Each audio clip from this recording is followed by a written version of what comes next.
Hello, good evening. আজকে অনেক দিন পর আমি একটা ভিডিও করার টাইম পেলাম, কারণ র্যান্ডামলি আমি শর্টসই বেশি পোস্ট করছিলাম। আমি একটা ফ্লোতে গল্পটা বলছিলাম, আমার বাবা কি করে বাংলাদেশ থেকে সেখানে সেটেল করলো। তো মাঝখানে এখন আরও অনেকগুলো এপিসোড বলা বাকি, যেগুলো আমি মানে অনেকটা মাঝখানে খেই হারিয়ে ফেলেছি, কারণ একটা ফ্লোতে যাচ্ছিলাম, মাঝখানে এত দিনের গ্যাপ হয়ে গেছে। তো আজকে আমি একটা অন্য পার্ট শেয়ার করছি অ্যাবাউট মাই ম্যারেজ, আমার বিয়েটা কি করে হয়েছিল। তো সেটা একটা খুব মজার ঘটনা। আমি খুব ছোটতে যতটুকু ভালো করে প্রেজেন্ট করা যায় I will try my best. তো হ্যাঁ, আমি তখন আমরা 3 ভাই বোন, আমি আগেই বলেছি। তো আমাদের বাড়িতে প্রচণ্ড রিজিডিটি ছিল, মানে লাভ ম্যারেজ নিয়ে। আমার বাবা এত সাংঘাতিক রাগী ছিল, লাভ ম্যারেজের এতটা এগেনস্টে ছিল যে মানে অনেক দূর দূরান্তের কোনো আত্মীয় স্বজনের ছেলে মেয়েও যদি প্রেম ট্রেম করতো, তো আমার বাবু মানে পাটাকার মতন তাদের উপরে ফাটতো। বাবা মাকেও মানে বলতো যে কেন ছেলে মেয়ে ইয়ে করনি। তো আমি সেই পরিবার থেকে নিজে প্রেম করে লিটারেলি পালিয়ে বিয়ে করেছি। তো that was a big deal by that time. তো আমি যেটা করেছি, তখনকার দিনের একটা খুব ফেমাস উপন্যাস ছিল, যেটা নিয়ে হিন্দি একটা মুভিও হয়েছে সালমান খান আর ঐশ্বরিয়া রায়ের। কি যেন মুভিটার নাম, আমার এখন মনে পড়ছে না। হাম দিল দে চুকে সনম বোধ হয়, হ্যাঁ বোধ হয়, if I am not wrong, what ever. তো ওই মুভিটা অ্যাকচুয়ালি একটা বাংলা উপন্যাসের ওপরে বেস করেই হয়েছে, নহন্যেতে, মির্জা এলিয়াদের। তো মৈত্রী দেবীর উপন্যাসটা ছিল নহন্যে, সেটা আমি পড়েছিলাম। তখনকার দিনে ওটা একাডেমি পুরস্কার প্রাপ্ত একটা মানে খুব ভালো একটা প্রেমের গ্রন্থ ছিল। তো ওটা পড়ে আমি এতই ইন্সপায়ার্ড হয়েছিলাম যে সারাক্ষণ ওই ফ্যান্টাসাইজ করতাম আর কি প্রেম প্রেম নিয়ে। কারণ আমাদের ওই সময়ে দাঁড়িয়ে তো খুব একটা প্রেম ট্রেম এত ওপেন ছিল না, বাবা মারা। আর বারাসাতের মতো জায়গায় তখন সত্যি কথা বলতে প্রেম করার জন্য ছাদনাতলা, বাদামতলা, পার্কের ধার কিছুই ছিল না। তো ইট ওয়াজ কোয়াইট টাফ প্রেম ট্রেম করা। তো সেই সিচুয়েশনে আমার তখন ওই জাস্ট ফ্যান্টাসাইজই করতাম, প্রেম জিনিসটা ভালো লাগতো, কাউকে ভালোবাসতাম এরম আর কি। কখনো কল্পনা করিনি যে এত বড় ডিসিশন নেব। তো আমাদের বাড়ি ছিল 5 তলা, 5 তলার ছাদের ওপর থেকে আমি আমার শ্বশুরবাড়িটা ঠিক তখন একদম আমার বাড়ির পাশেই ছিল, মানে দে ওয়্যার লিটারালি মাই নেবার। ওরা থাকতো গভর্নমেন্ট কমপ্লেক্সে, কারণ আমার শ্বশুর একজন সেন্ট্রাল গভর্নমেন্টের চাকরি করতো, সেন্ট্রাল গভর্নমেন্টের। তো তার জন্য ওরা গভর্নমেন্ট কোয়ার্টারে থাকতো বারাসাতে। আর আমার বাবা ছিল বিজনেসম্যান, আমরা থাকতাম জাস্ট পাশেই। আমাদের বিল্ডিংয়ের মাঝখানে জাস্ট মানে দুটো জায়গার মাঝখানে একটা পাঁচিলের ডাইভারশন ছিল, আর কিছু ছিল না। তো আমি না ওই হয় না অল্প বয়সে আমার বরকে দেখতে যথেষ্ট হ্যান্ডসাম, তখন তো এখনো হ্যান্ডসাম আছে, তখন দেখতে আরো যথেষ্ট হ্যান্ডসাম ছিল। তো ওকে দেখতাম, ও রোজ দিন শনি রবিবার, রোজ দিন না শনি রবিবারই ম্যাক্সিমাম দেখতাম, যে দেখতাম ওই জানলা ধরে তাকিয়ে দেখতাম যে একটা ছেলে রোজ কুকুর নিয়ে হাঁটাতে আসে। তা আমি ওই জানলা ধরে ধরেই দেখতাম আর কি। তখন হার্ডলি আমার 16-17 বছর বয়স হবে। প্রেমে প্রেমে পড়ছি, ছেলেদের ভালো লাগছে এরকম একটা ফেজ। তো জানলা ধরে দাঁড়িয়ে দাঁড়িয়ে দেখতাম ছেলেটাকে, দেখে দেখে দেখে দেখে মানে প্রায় এরকম 1 বছর দেখেছি। তো তার তখন ওর নামও জানতাম না, কেননা আমার খুব একটা লিবার্টি ছিল না, মানে বাইরে বেরিয়ে খুব একটা খেলাধুলা করার। আমার খুব লিমিটেড সার্কেল ছিল, ম্যাক্সিমামই সব আমার কাজিনদের সাথেই আফটার স্কুল বা ছুটি ছাটার পরে মায়ের সাথে যেতাম। মামা মাসিদের বাড়িতে গিয়েই ওই মামাতো ভাই বোন, মাসতো ভাই বোনদের সাথে খেলতাম টেলতাম। That was my friend circle. এর বাইরে আমার খুব একটা বেশি মেশার ইয়ে ছিল না। আর স্কুলের লিমিটেড কিছু বন্ধু বান্ধব, দ্যাটস ইট। তো এতটাই মানে ঘেরা টপের মধ্যে মানুষ হয়েছি, বলে না যেখানে বাঘের ভয় সেখানেই রাত হয়। তো ওরমই আর কি। বলতে বলতে একদিন কি হয়েছে, আমার মামি, তার বাপের বাড়ি ছিল বারাসাত বেলতলায়। তো একবার দুর্গাপুজোর সময় ওই মায়ের সাথেই মামি বাড়িতে গেছি, গিয়ে ওখানে বসে পাড়ার পুজো মণ্ডপে বসে আছি। তখন একটা গ্রুপ অফ মানে ইয়াং ছেলে মেয়ে তারা বসে আছে, আমার থেকে সবাই তখন বড়। তো ওরা সবাই জিজ্ঞেস করছে, ধরে ধরে পাড়ার মেয়েদেরকে জিজ্ঞেস করে, এই তুই কাকে ভালোবাসিস, এই তোর নিশ্চয়ই কোনো বয়ফ্রেন্ড আছে। তো সবাই সবার টার্নের সময় বলেছে। যখন আমার টার্ন এসে আমি তখন খুব কাচুমাচু হয়ে বলেছি, এই না না, আমাকে তো বাবু জানলে মেরেই ফেলবে, আমার তো কোনো বয়ফ্রেন্ড নেই। কিন্তু আমাদের পাড়াতে না খুব সুন্দর দেখতে হ্যান্ডসাম একটা ছেলে আছে, আমার না তাকে খুব ভালো লাগে। হার্ডলি তখন 17-17.5 বছর বয়স হবে, কি আর বুঝি। আর তখনকার দিনে আমরা এতটাও মানে ম্যাচিওর ছিলাম না, তার জন্য খুব সরলভাবেই বলেছি যে আমার না একটা ছেলেকে খুব ভালো লাগে, ওকে আমি লুকিয়ে লুকিয়ে দেখি। তখন পাশের থেকে কোইন্সিডেন্টলি একটা মেয়ে, মেরিদি বলে, সে বলছে যে এই ওখানে অমুক ছেলেটা থাকে, ওর নাম তো টুকুন, ওকে তো চিনি। তখন আমি বললাম, ও আমি তো জানি না এমা, চিচি তুমি ওকে বলো না। বলে কি হ্যাঁ, কেননা তখন আমার বরের একটা বন্ধু ওই গ্রুপের মধ্যেই একটা মেয়ের সাথে প্রেম করতো। তো ওই বন্ধুটা যখন যেত, আগেকার দিনে হতো না, মানে একটা বন্ধু গেলে পরে তার সাথে আরেকটা বন্ধুও যায় দেখা করতে, প্রেম করতে, মানে দুজন করে যায়, একজন পাহারা দেয় আরেকজন দেখে, ওরকম একটা ব্যাপার। তো আমার বরকে ওরা সবাই চিনতো। এবার ওরা খুব এক্সাইটেড হয়ে গেছে যে তুই ওই ছেলেটাকে দেখিস, ওর নাম তো টুকুন। এবার আমি লজ্জা পেয়ে গেছি, লিটারেলি মানে গেরি ছিলাম। তখন আমি বলেছি যে প্লিজ না, আমার এমনি ভালো লাগে, না না না না, তুমি কিন্তু বলো না। সেটাই হয়েছে। ওটা একটা এত মিক্স মশালা টপিক পেলে কেউ কি আর ছাড়ে?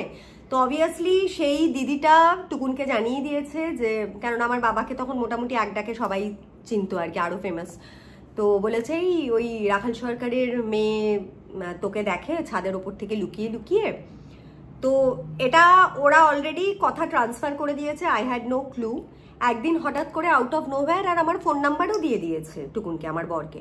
তো ফোন নাম্বার বলতে তখন তার মোবাইল ছিল না, তখন ছিল হচ্ছে ল্যান্ডলাইন, যেটা নাকি এবার আমাদের নিচে হোটেল আর ওপরে আমরা রেসিডেন্সিয়াল মানে ইয়ে করে থাকতাম। তো নিচ থেকে ওপরে ফোন ধরলে পরে নিচের ম্যানেজারও যদি ফোন ধরতো, ওই একই কানেকশন ছিল, সবই শুনতে পেতো। নিচে আগে চাইতে হতো, তারপরে ওপরে ওরা লাইন কানেক্ট করতো। তো ওই অবস্থাতে ফোন নাম্বার দিয়েছে, দিয়ে টুকুন আমার বর বলেছে যে আমার স্কুলের বন্ধু বলছে। তো ফোনটা যথারীতি ওপরে কানেক্ট করেছে, আমি ফোনটা ধরেছি। ফোনটা ধরেই ও প্রান্ত থেকে হ্যাঁ আমি টুকুন বলছি। এবার আমি না ভুলেও গেছি ওর নাম কি বলেছিল দিদিটা। আমি বলছি কি কে? তখন আমার বর ওই প্রান্ত থেকে বলছে যে ওই যে যাকে তুমি দেখো পাশের বাড়ির ছাদের, মানে তোমার ছাদের থেকে পাশের বাড়ি যেই ছেলেটাকে দেখো, আমি সে। শুনলাম তুমি নাকি আমাকে লাইক করো, মানে আমাকে দেখো। আমি ফর আ সেকেন্ড গলা ফলা পুরো শুকিয়ে গেল, মানে একটা অদ্ভুত ফিলিং, মারাত্মক ভালো লাগছে, মারাত্মক excited, at the same time প্রচণ্ড লজ্জা পাচ্ছি, খুব একটা অস্বস্তি হচ্ছে। কি বলবো, দেয়ার ওয়াজ নো টপিক, কারণ আমি কোনোভাবেই প্রিপেয়ার ছিলাম না কিভাবে ফেস করব। তো তখনকার দিনে তো এরকম বোকা বোকা প্রেম হতো। তো তারপরে আমি কথা বলে আমিলাম হ্যাঁ বলো কি হয়েছে, মানে কেমন একটা ঘেটেছি পুরো। যাই হোক, তো তারপর থেকে ওইটা আমাদের কথা বলা ফার্স্ট শুরু হলো। তারপর থেকে আমরা প্রায়ই রাতের বেলা, মানে রাত 12টার পরে সবাই ঘুমিয়ে পড়ার পর, আর তখন মানে ফোনটা ছিল ল্যান্ডলাইন ফোন যেরকম থাকে, ফোনটা ছিল আমাদের হলরুমে ফোন বাজতো। তো বাবু ফাবু মা ফারা তো অনেক রাত অব্দি জেগে থাকতো, 12টা। ব্যবসায়ী বাড়ি, তো অবভিয়াসলি ব্যবসা ট্যাবসা হোটেলের নিচ থেকে সবাই ম্যানেজাররা দিতে আসতো, সেগুলো সব মানে পত্রপাঠ চুকি আমার বাবা মা ঘুমাতে যেত 1টা-1:30টার সময়। তা আমি ততক্ষণ চুপ করে বসে থাকতাম, মানে টুকুনকে আগেই বলা হয়ে গেছে যে ফোন করলে পরে রাত 1:30-2টোর পরে 1টা-2টো রিং করবে, তারপরে আমি ফোন ধরবো।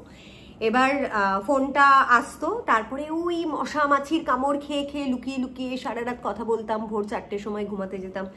এই করে করে 1-1.5 মাসের মধ্যেই তখন ফার্স্ট কলকাতাতে মোবাইল লঞ্চ হলো, ওই এরম বড় বড় মোটা মোটা মানে কর্ডলেসের মতন মোবাইল ফোন, নোকিয়ার ফার্স্ট। তো আমার বর কি করলো, আমার বাড়ির কাজের মেয়েটাকে পটালো, পুষ্পা না পুষ্পিতা ছিল মেয়েটার নাম, তাকে পটালো। সে অলমোস্ট আমার থেকে হয়তো 2-3 বছরের বড়, যেরকম হতো পুরো ফিল্মি কায়দায়। বাড়ির কাজের মাসিকে পটিয়ে তাকে 100 টাকা 200 টাকা দিত, দেওয়ার পরে ওর কাছে একটা চিঠি আসতো, আর ওই মোবাইলটা ফার্স্ট আমার বর আমাকে পাঠিয়েছিল, so that we can communicate. মানে কেননা মাঝখানে আরেকটা কথা, ওই রাত জেগে জেগে যখন মানে ফোনে কথা বলতাম ল্যান্ডলাইনে, একদিন অদ্ভুতভাবে আমার মা রাতের বেলা জল খেতে উঠে আমাকে দেখে ফেলেছে, বলেছে এত রাতে মেয়ে কথা বলছে, ধরেই ফেলেছে যথারীতি প্রেম। তো মেয়েরা তো ভাবে যে আমি বেশি স্মার্ট। যাই হোক, আমার মা তারপরে কি করলো, ল্যান্ডলাইনের মধ্যে লক সিস্টেম পাওয়া যেত তখন, এরকম আলাদা করে তালা লক টাইপের, সেটা লাগিয়ে দিল। তো যথারীতি আর কথা বলতে পারতাম না। তারপরেও মাঝখানে ট্রাই করেছিলাম ছুরি দিয়ে, না ওই লকের ভেতর, মানে বলে না যেখানে ইচ্ছা আছে সেখানে উপায় বেরিয়ে আসে, তো ওই লকটাকে এরকম ছুরি দিয়ে এরকম করে তুলে অন্ধকারে জাস্ট ইম্যাজিন করে নাম্বারগুলো প্রেস করতাম। আমার বরের ল্যান্ডলাইন নাম্বার আমার এখনো মনে আছে, 56247888, এটা ওদের নাম্বার ছিল। এতবার মানে চোখ বন্ধ করে এরকম করে টাইপ করতাম যে এখানে 5 আছে, এখানে 6 আছে, কেননা আঙুল ঢোকাতে পারছি না। তো ছুরিটা দিয়ে এরম করে করে প্রেস করে করে একটা লকের ভেতর দিয়ে প্রেস করে করে নাম্বারটা ডায়াল করতাম, তারপর ওর সাথে কথা বলতাম। তো সেটাও বাবা মা ধরে ফেলেছিল, কারণ ওই মাস শেষে যখন বিল আসতো তখন ওখানে তো লেখা থাকতো যে রাত কটার সময় কোন জায়গাতে ফোন গেছে। তো ওই কল লগের সমস্ত হিস্ট্রি দেখে বাবুমার কাছে প্রচুর ঝাড় খেয়েছিলাম। তারপর ওরা ফোনটা রাতের বেলা কি করতো, জ্যাকটা খুলে নিয়ে নিজেদের ঘরে নিয়ে চলে যেত। যেত। তো তারপরেই আমার বর কাজের মাসিকে পটিয়ে মোবাইল পাঠিয়েছিল। তো সেই মোবাইলে আমাদের 1-1.5 মাস অবধি প্রেম চলেছে। ততদিন অবধি দেখা করিনি কিন্তু, মানে ও বলতো দেখা করতে, বাট আমার মধ্যে কেন জানি খুব একটা আনইজিনেস আর খুব ভয় কাজ করতো। মানে আমি যেহেতু ওই উপন্যাসে প্রেমগুলো পড়েছি, তো আমি কেমন একটা ওই কাব্য প্রেম ওগুলোতেই ভালোবাসতাম, যে ফোনেই কথা বলবো, ওরমভাবেই প্রেম হবে। তারপর আমি গ্র্যাজুয়েশন কমপ্লিট করবো, কারণ তখন আমি জাস্ট 12 কমপ্লিট করেছি এরম একটা ফেজে। ওই 12 কমপ্লিট করার পরে যে 2-3 মাসের ব্রেক থাকে, ওই ব্রেক টাইমে এইসব প্রেম এই ব্যাপারটা চলছে আর কি।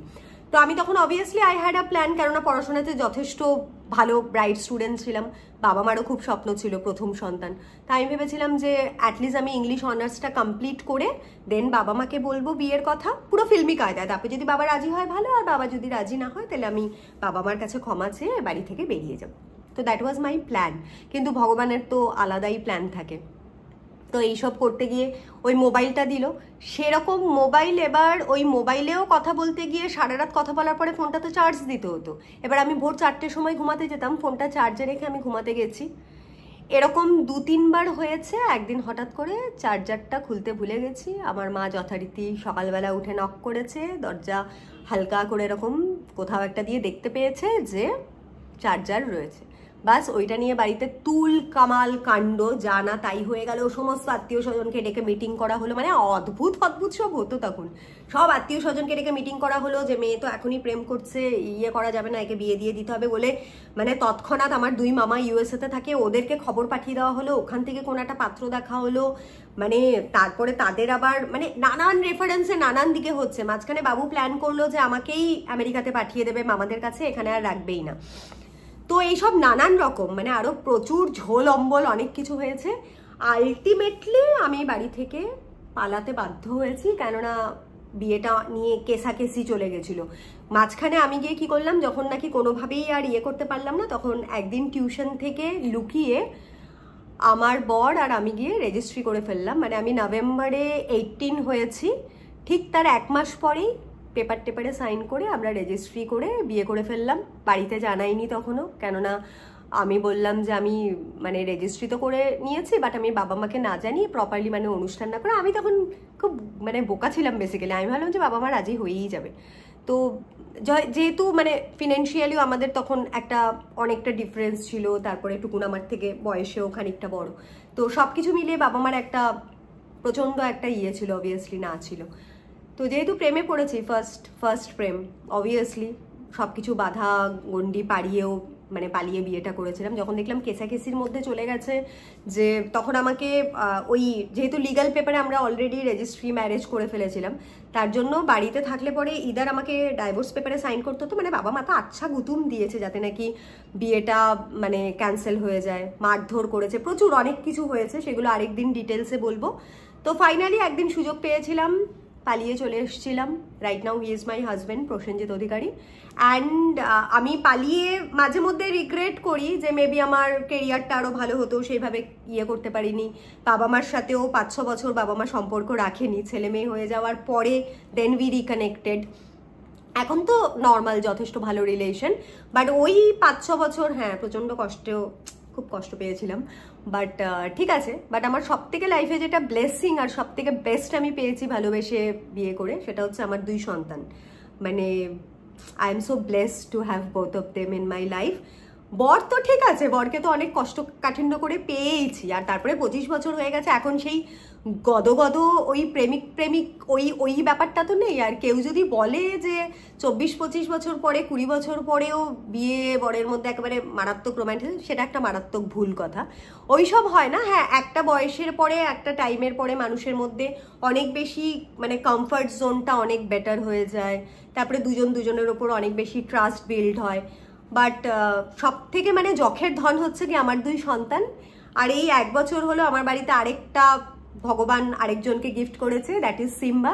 So yeah, I am really blessed. আর আরেকদিন আমি আরেকটা পুরো ডিটেলসে আমার প্রেম কাহিনী শেয়ার করব, উইচ ওয়াজ ভেরি ইন্টারেস্টিং। মানে যেদিন নাকি আমি বাড়ি থেকে বেরিয়েছিলাম, সেদিন মানে আমাকে না লক করে রাখা হতো ঘরে তালা চাবি দিয়ে, যাতে নাকি আমি কোনোভাবেই আমার বরের সাথে কমিউনিকেট না করতে পারি, চিঠি আদান প্রদান না করতে পারি, ইভেন জানলা দিয়ে যাতে তাকাতে না পারি। তো যেদিন পালাচ্ছি সেদিন আমি সামহাও ওর কোনো একটা বন্ধুকে ফোন করে জানিয়ে দিয়েছিলাম যে আমি আজকে বিকেলে বাড়ি থেকে বেরিয়ে যাব, টুকুন যাতে থাকে। তো ও অলরেডি ওর বন্ধুর সাথে বাইকে করে বুবাইদার সাথে already he was waiting for me. আমি যেই নাকি পালিয়েছি আমি তো রুদ্ধশ্বাসে দৌড়াচ্ছি যাতে আমাকে কেউ পেছনে তার মানে ধরতে না পারে। আমার বড় বাইকের পেছন পেছন আস্তে আস্তে জিজ্ঞেস করছে, বাইকের থেকে না নেমে আমাকে বাইকে না উঠিয়েই ও আমার পেছন পেছন বাইক নিয়ে আস্তে আস্তে চালিয়ে চালিয়ে জিজ্ঞেস করছে, এই গৌরী তুমি বেরিয়ে গেছো, তুমি তো বলোনি, তুমি দৌড়াচ্ছ কেন? আর আমি না লিটারেলি ইরিটেটেড হয়ে এরকম করে দৌড়াতে দৌড়াতে আমি বলছি কি, আরে তুমি আমাকে বাইকে তো ওঠাও তারপরে তো কথা বলো, তুমি আমার পেছনে হাঁটতে হাঁটতে কেন কথা বলছো বাইক হাঁটাতে হাঁটাতে? মানে ওরা তো পেছনে তাড়া করছে, মানে আমি পালিয়েছি আর আমার বাড়ির লোকজন পেছনে আমাকে ধাওয়া করে করে আসছে আর কি। মানে কি বলবো, পুরো ফিল্মি স্টাইলে হয়েছিল। ওই সময় তো বারাসাতে কি দৈনিক পত্র না কি বলে একটা, তার মধ্যে সন্ধেবেলাতে মানে একটা ওই পেপার বেরোয় না, সান্ধ্য ইয়ে টাইপের সংবাদ বলে কিছু একটা, তো ওটার মধ্যে আমাদের প্রেম কাহিনী তখন মানে পাবলিশও হয়েছিল, এতটাই ফেমাস হয়ে গেছিলাম এরা নেগেটিভ হয়ে।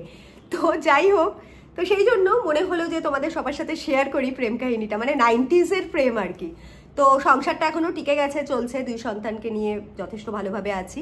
শ্বশুর শাশুড়ি ওপরে চলে গেছেন, বাট ওরা আমাকে খুব সাপোর্ট করেছিল। মানে আমার বাবা মা 6 বছর রিলেশন রাখেনি, বাট আমি শ্বশুরবাড়ি থেকে পুরো দমে সাপোর্ট পেয়েছিলাম, দে লাভড মি।